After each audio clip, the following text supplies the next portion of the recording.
On va parler de la sexualité du mort, qui est très important. Et la sexualité des blocages.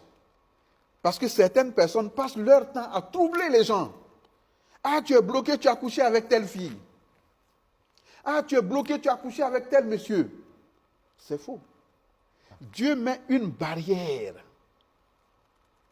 dans la sexualité de deux personnes. Ça, c'est la protection même de Dieu.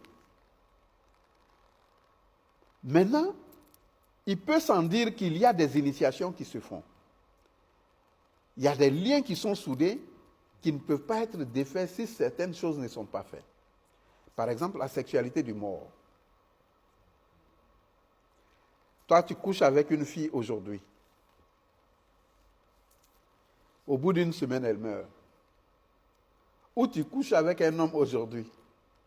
Au bout d'une semaine, il meurt. Comme vous vous donnez des énergies, vous pactisez ensemble. Le sexe, c'est un pacte.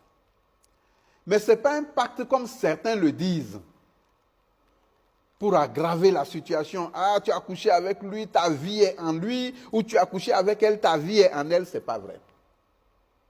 Mais le pacte du mort, il ne faut pas souhaiter être sorti avec un homme ou une femme et que l'homme meure ou la femme meure. Tu as vu que dans nos symboles africains, on donne 3 mois à la femme. On donne 3 mois. D'autres donnent 40 jours. Mais les 3 mois, pourquoi on les donne 90 jours. Vous allez nous édifier? Je vais vous expliquer. Pendant 90 jours, quand tu couches avec une fille, si elle meurt,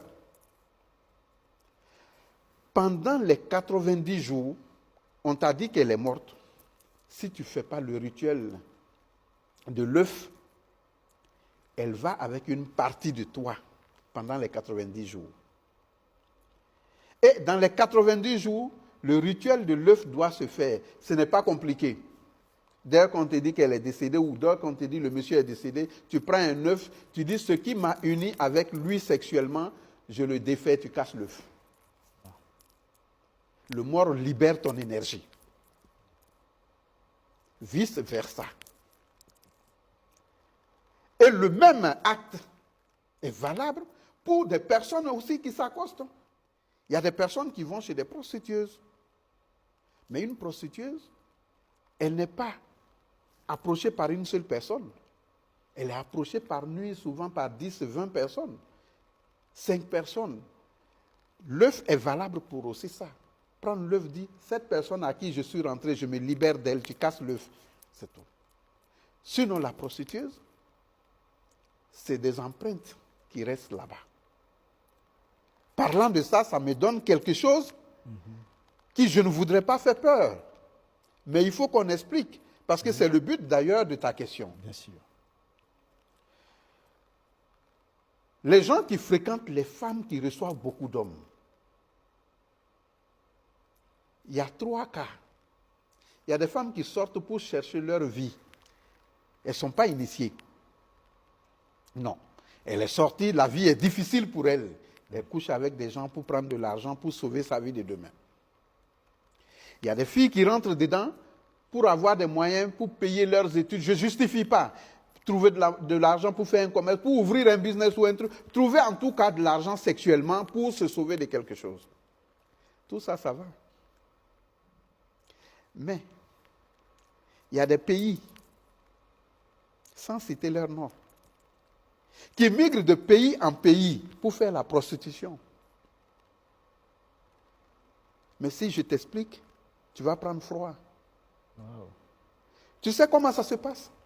Non. Ces femmes, en venant, ne viennent pas avec leur sexe féminin. Wow. Non. J'ai parlé en début du serpent. Oui. Elles viennent avec la gueule du serpent. Il y en a qui viennent avec le vagin de la chèvre. Il y en a qui viennent avec le vagin du chien et de la chienne. Et tu sais ce qui se passe? Elles vont museler toutes les personnes qui passent en elles. Puisqu'elles sont venues en mission d'une confrérie, d'une secte, d'un groupe, on leur dit, tu as droit à nous ramener 90 âmes. Donc 90 personnes. Elle vient au Burkina ou au Mali ou au Togo ou au Bénin, elle vient dans un pays, elle fait 1 an. Au bout d'1 an, elle a ses 90 personnes. Quand elle retourne, ce n'est pas son vagin. On va l'enlever le serpent, la bouche du serpent qu'on a mis en elle. Puisque quand vous rentrez, c'est dans le serpent que vous rentrez. Vous croyez que c'est le vagin de la femme? Arrivé, le serpent va vomir l'empreinte de toutes ces personnes qui sont passées en elle. Ou la chèvre va vomir, va accoucher tous ces enfants-là. Ou la chienne va vomir tout ça.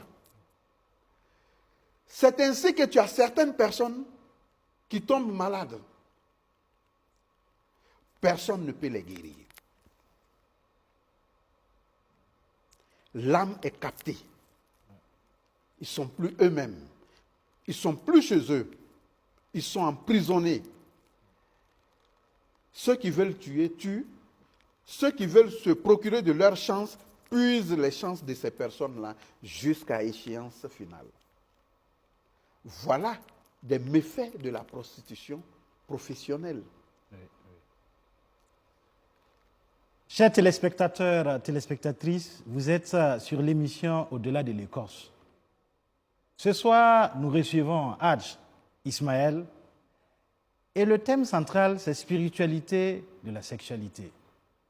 On revient à nouveau. Donc, cette orchestration que je viens de dire, aujourd'hui, elle est en train de devenir particulière.